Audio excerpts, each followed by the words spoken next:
Hi friends, ಎಲ್ರಿಗೂ ನಮಸ್ಕಾರ. ಕಾವ್ಯ ಹನಿ ಕೃಷಿ ಯೂಟ್ಯೂಬ್ ಚಾನಲ್ಗೆ ಎಲ್ರಿಗೂ ವೆಲ್ಕಮ್ ಫ್ರೆಂಡ್ಸ್. ಹಾಕಿ ವೆಲ್ಕಮ್. ಯಾರೆಲ್ಲ ಮೊದಲನೇ ಬಾರಿ ನನ್ನ ವಿಡಿಯೋ ನೋಡ್ತಾ ಇದ್ದಾರೆ ದಯವಿಟ್ಟು ಸಬ್ಸ್ಕ್ರೈಬ್ ಮಾಡ್ಕೊಂಡು ನೋಡಿ, ಹಾಗೆ ಬೆಲ್ ಐಕನ್ ಕೂಡ ಕ್ಲಿಕ್ ಮಾಡಿ ಮುಂದೆ ಮಾಡುವಂಥ ವಿಡಿಯೋಗಳ ನೋಟಿಫಿಕೇಶನ್ ಬಂತಂತ ಸಿಗುತ್ತೆ. ಸೊ ಬನ್ನಿ ಫ್ರೆಂಡ್ಸ್, ಯಾಕೆ ತಡ ಮಾಡೋದು, ವಿಡಿಯೋನ ಸ್ಟಾರ್ಟ್ ಮಾಡೋಣ. ಸೊ ನಾನಿವತ್ತು ಒಂದು ಮುಖ್ಯವಾದಂತಹ ವಿಷಯನ ಹೇಳ್ಕೊಟ್ಟಿದ್ದೀನಿ.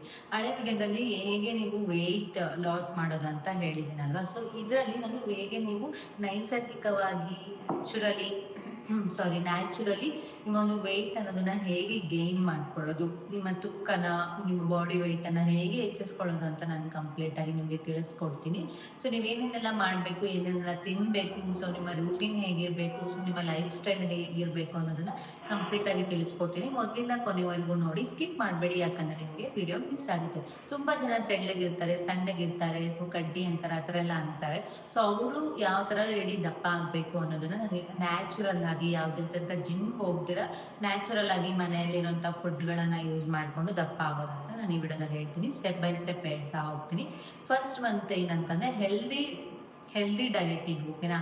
ಯಾವುದೇ ಥರದಂಥ ನೀವು ಜಂಕ್ ಫುಡ್ ತಿನ್ನಿ, ಮತ್ತು ಬೇಕರಿ ಫುಡ್ ಅದು ಯಾವುದು ನಾನು ಸಜೆಸ್ಟ್ ಮಾಡಲ್ಲ. ಅದನ್ನೆಲ್ಲ ತಿನ್ನಬೇಡಿ. ವೆಯ್ಟ್ ಲಾಸ್ಗೂ ತಿನ್ನಬಾರ್ದು, ವೆಯ್ಟ್ ಗೇನ್ಗೂ ತಿನ್ನಬಾರ್ದು. ಅದನ್ನು ತಿಂದರೆ ಬೇಗ ದಪ್ಪ ಆಗ್ತಾರೆ, ಬಟ್ ಅದನ್ನು ನಾನು ಸಜೆಸ್ಟ್ ಮಾಡಲ್ಲ. ಯಾಕಂದರೆ ನಮ್ಮ ಆರೋಗ್ಯದ ಮೇಲೆ ಕೂಡ ಕಾರಣ ಇರುತ್ತೆ. ಅಂಥದ್ದನ್ನೆಲ್ಲ ತಿನ್ನಕ್ಕೆ ಹೋಗಬಾರ್ದು, ಓಕೆನಾ. ಅಂದರೆ ಆಯಿಲ್ ಫುಡ್ಡು, ಮತ್ತು ಚೈನೀಸ್ ಫುಡ್ಡು, ಜಂಕ್ ಫುಡ್ಡು, ಆಮೇಲೆ ಇದು ಮಸಾಲೆ ಪುರಿ, ಪಾನಿಪುರಿ, ಇದೆಲ್ಲ ಔಟ್ಸೈಡ್ ಫುಡ್ಡನ್ನು ಆದಷ್ಟು ಕಂಟ್ರೋಲ್ ಮಾಡಿ. ಫುಲ್ಲು ತಿನ್ನಲೇಬೇಡಿ ಅಂತ ಹೇಳಲ್ಲ, ಕಂಟ್ರೋಲ್ ಮಾಡ್ಕೊಳ್ಳಿ, ಓಕೆನಾ. ಆಗ ನಿಮ್ಮ ಒಂದು ಹೆಲ್ತ್ ಅನ್ನೋದು ಬ್ಯಾಲೆನ್ಸ್ಡ್ ಆಗಿರುತ್ತೆ.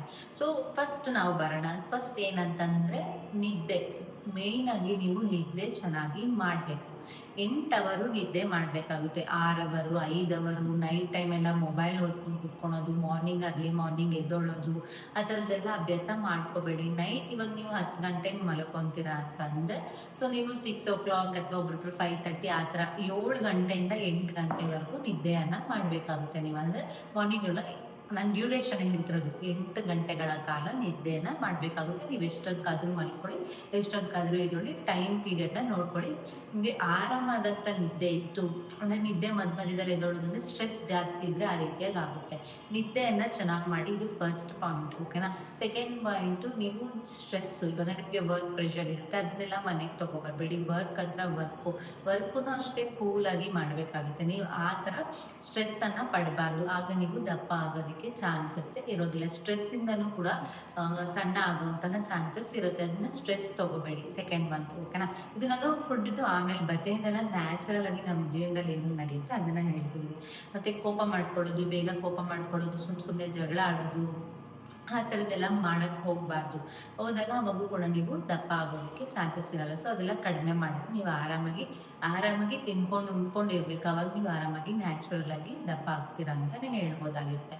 ನೆಕ್ಸ್ಟ್ ವಾಟರ್ಗೆ ಬರೋದಾದರೆ, ವಾಟರ್ ಕೂಡ ದಪ್ಪ ಆಗೋದಕ್ಕಾಗಲಿ ಸಣ್ಣ ಆಗೋದಕ್ಕಾಗಲಿ ವಾಟರ್ ಕುಡಿಲೇಬೇಕು. ದಪ್ಪ ಆಗೋದಕ್ಕೂ ಕೂಡ ವಾಟರು ಚೆನ್ನಾಗಿ ನೀವು ತೊಗೋಬೇಕಾಗುತ್ತೆ. 4 ಲೀಟ್ರು, ನಾನು ಹಳೆ ವಿಡಿಯೋದಲ್ಲೆಲ್ಲ ಹೇಳಿದಾಗ 4 ಲೀಟ್ರು ನೀವು ವಾಟರನ್ನು ಕುಡಿಬೇಕಾಗುತ್ತೆ. ಇಲ್ಲಾಂದರೆ 3 ಇಂದ 4 ಲೀಟ್ರ್ ನೀರನ್ನು ಕುಡಿಬೇಕಾಗುತ್ತೆ. ನಿಮ್ಮ ಆರೋಗ್ಯಕ್ಕೆ ಒಳ್ಳೆಯದು. ಡೈಜೆಷನ್ ಪ್ರಾಬ್ಲಮ್ ಎಲ್ಲ ಕ್ಲಿಯರ್ ಆಗಿ, ಸೊ ನಿಮಗೆ ನಾರ್ಮಲ್ ಆಗಿ ಇರ್ತೀರ, ಹೆಲ್ದಿಯಾಗಿರ್ತೀರ.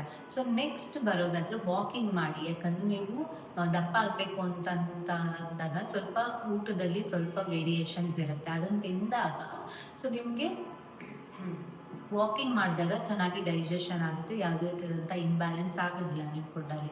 ಸೊ ಅದಕ್ಕೋಸ್ಕರ ವಾಕಿಂಗ್ ಮಾಡಿ. ಬೆಳಗ್ಗೆ ಅಥವಾ ಸಾಯಂಕಾಲ ನೀವು ನೋಡಿಕೊಂಡು ಕನ್ವೀನಿಯಂಟ್ ಟೈಮ್ ನೋಡಿಕೊಂಡು ವಾಕಿಂಗನ್ನು ಮಾಡ್ಕೊಳ್ಳಿ. 30 ಮಿನಿಟ್ಸ್ ಅಥವಾ 20 ಮಿನಿಟ್ಸ್ ಮಾಡಿ. ಇಲ್ಲ ಆಗದೇ ಇಲ್ಲ ಅಂದರೂ ಅಟ್ಲೀಸ್ಟ್ 10 ಮಿನಿಟ್ಸ್ ಆದರೂ ವಾಕಿಂಗ್ ಮಾಡಿ. ಹೆಲ್ದಿಯಾಗಿರ್ತಾರೆ. ಸಣ್ಣ ಆಗೋದು ಅಂತಂದರೆ ಏನಂತ ಹೇಳ್ತೀವಿ, ಸಣ್ಣ ಆಗೋದಕ್ಕಂತಲೇ ವಾಕಿಂಗ್ ಅಲ್ಲ, ದಪ್ಪ ಆಗೋದಕ್ಕೂ ಕೂಡ ವಾಕಿಂಗ್ ಅಂದರೆ ಹೆಲ್ದಿಯಾಗಿ ದಪ್ಪ ಆಗೋದಕ್ಕೆ ನಿಮಗೆ ಹೆಲ್ಪ್ಫುಲ್ ಆಗುತ್ತೆ, ಓಕೆನಾ. ಸೊ ಇದು ಆಯಿತು.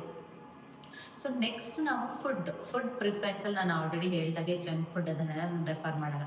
ನೀವೇನಂದರೆ ನಾರ್ಮಲ್ ಆಗಿ ತಿಂತಾರಲ್ಲ, ಡ್ರೈ ಫ್ರೂಟ್ಸನ್ನು ತಿನ್ನಿ. ಡ್ರೈ ಫ್ರೂಟ್ಸನ್ನು ಅಂದರೆ ನೈಟೇ ನೆನೆ ಹಾಕ್ಕೋಬೇಕಾಗುತ್ತೆ. ಬಾದಾಮಿಯನ್ನು ನೀವು ಚೆನ್ನಾಗಿ ತಿನ್ನೋದ್ರಿಂದ ದಪ್ಪ ಹಾಕ್ತೀರಾ, ಓಕೆನಾ. ಅದೇ ಥರ ಡ್ರೈ ಫ್ರೂಟ್ಸನ್ನು ನೈಟೇ ನೆನೆ ಹಾಕಿ, 2 ಬಾದಾಮು ಮತ್ತು ಡೇಟ್ಸ್ ಬರುತ್ತಲ್ಲ, ಲಯನ್ ಡೇಟ್ಸ್ ಬರುತ್ತೆ, ತುಂಬಾ ಡೇಟ್ಸ್ಗಳು ಬರುತ್ತೆ. ಅದನ್ನು ತಿನ್ನೋದ್ರಿಂದ ಕೂಡ ನೀವು ವೆಯ್ಟ್ ಗೇನ್ ಆಗುವಂಥ ಚಾನ್ಸಸ್ ಇರುತ್ತೆ. ನೈಟಲ್ಲಿ ಹಾಕಿ ಡ್ರೈ ಫ್ರೂಟ್ಸ್ ತಿನ್ನೋದ್ರಿಂದ ಕೂಡ ನೀವು ವೆಯ್ಟ್ ಗೇನ್ ಆಗೋದಂಥ ಚಾನ್ಸಸ್ ಇರುತ್ತೆ. ಹಾಗೆ ನೀವು ಊಟ ತಿನ್ನೋದ್ರಲ್ಲೆಲ್ಲ ತುಪ್ಪ, ಬೆಣ್ಣೆ, ಮೊಸರು ಈ ರೀತಿಯಾದಂಥ ಹಾಲಿನ ಉತ್ಪನ್ನಗಳನ್ನು ತಿನ್ನೋದ್ರಿಂದ ಕೂಡ ನೀವು ನಿಮಗೆ ವೆಯ್ಟ್ ಗೇನ್ ಆಗುವಂಥ ಚಾನ್ಸಸ್ ಇರುತ್ತೆ. ಮೊಸರಿಗೆ ಸಕ್ಕರೆ ಹಾಕ್ಕೊಂಡು ಅದು ಕೂಡ ವೆಯ್ಟ್ ಗೇನ್ ಆಗುತ್ತೆ. ಬೆಣ್ಣೆ ತಿನ್ನಿ, ದೋಸೆ, ಚಪಾತಿ, ರೊಟ್ಟಿಗಳಿಗೆಲ್ಲ ಬೆಣ್ಣೆನ ಹಾಕ್ಕೊಂಡು ತಿನ್ನಿ, ಮತ್ತು ತುಪ್ಪನೂ ಅಷ್ಟೇ, ಅನ್ನ ಸಾಂಬಾರಿಗೆ ತುಪ್ಪ ಹಾಕ್ಕೊಂಡು ತಿನ್ನೋದ್ರಿಂದ ವೆಯ್ಟ್ ಗೇನ್ ಆಗ್ತದೆ. ಇನ್ನು ವೀಕ್ಲಿ ಇವಾಗ ಬಾದಾಮ್ ಮಿಲ್ಕ್ ಬರುತ್ತಲ್ವ, ಬಾದಾಮ್ ಮಿಲ್ಕ್ನ ವಾರಕ್ಕೆ 2 ಸತಿ ಕುಡಿಯೋದ್ರಿಂದ ಕೂಡ ನಿಮ್ಮ ವೆಯ್ಟ್ ಅನ್ನೋದು ಗೇನ್ ಆಗುತ್ತೆ. ಇಲ್ಲೆಲ್ಲ ಬಾದಾಮ್ ರಿಲೇಟೆಡ್ ನೀವೇನು ತಿಂದರೂ ಕೂಡ ದಪ್ಪ ಆಗ್ತೀರಾ, ಓಕೆನಾ. ಇನ್ನು ಬೇರೆ ಅಂದರೆ ನಾನು ಇನ್ನೊಂದು ಮಿಲ್ಕ್ ಶೇಕ್ನ ಹೇಳ್ಕೊಡ್ತೀನಿ. ಇದನ್ನು ಕುಡಿಯೋದ್ರಿಂದ 100% ನೀವು ವೆಯ್ಟ್ ಗೇನ್ ಆಗಿ ಆಗ್ತೀರಾ.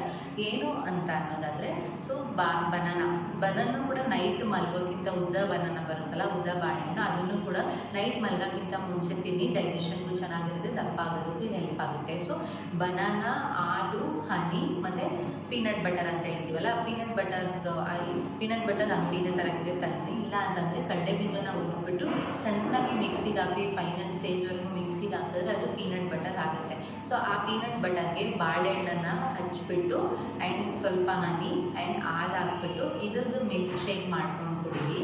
100% ನೀವು ದಪ್ಪ ಆಗ್ತೀರ. ಬೆಳಗ್ಗೆ ಎದ್ದ ತಕ್ಷಣ ನೀವು ಹಾಟ್ ವಾಟರ್ ಕುಡಿಯೋ ಅಭ್ಯಾಸ ಇದ್ದರೆ ಹಾಟ್ ವಾಟರ್ ಕುಡೀರಿ, ಇಲ್ಲ ನಾರ್ಮಲ್ ವಾಟರ್ ಕುಡಿದ್ರೆ ಕೊಟ್ಟು ಈ ಮಿಲ್ಕ್ ಶೇಕನ್ನು ಬ್ರೇಕ್ಫಾಸ್ಟ್ ಥರ ತೊಗೊಳೋದ್ರಿಂದ ತುಂಬಾ ನಿಮಗೆ ಇದಾಗುತ್ತೆ, ಏನಂತ ಹೇಳಿದ್ರೆ ವೆಯ್ಟ್ ಗೇನ್ ಆಗೋದಕ್ಕೆ ಈಸಿ ಆಗುತ್ತೆ. ಸೊ ಅದನ್ನೆಲ್ಲ ಮಾಡಿ ನೀವು ವಾಕಿಂಗ್ ಮಾಡಬೇಕು, ವಾಟರ್ ಚೆನ್ನಾಗಿ ಕುಡಿಬೇಕು, ಇಲ್ಲಾಂದರೆ ನಿಮಗೆ ಡೈಜೆಷನ್ ಪ್ರಾಬ್ಲಮ್ ಆಗುತ್ತೆ, ಓಕೆ. ಯಾಕಂದರೆ ಬಾಳೆಹಣ್ಣು, ಕಡಲೆ ಬೀಜ ಅದೆಲ್ಲ ಡೈಜೆಷನ್ಗೆ ಸ್ವಲ್ಪ ಇದಾಗುತ್ತೆ. ಸೊ ಅದೆಲ್ಲ ನೀವು ಮಾಡಿದಾಗ ವಾಕಿಂಗ್ ಆಗಿರ್ಬೋದು, ಬೇರೆ ಏನಾದ್ರು ಎಕ್ಸಸೈಸ್, ನೀವು ಸೂರ್ಯ ನಮಸ್ಕಾರ ಮಾಡ್ತಿರೋಲ್ಲ, ಇದನ್ನೆಲ್ಲ ಮಾಡಿಕೊಡಿ.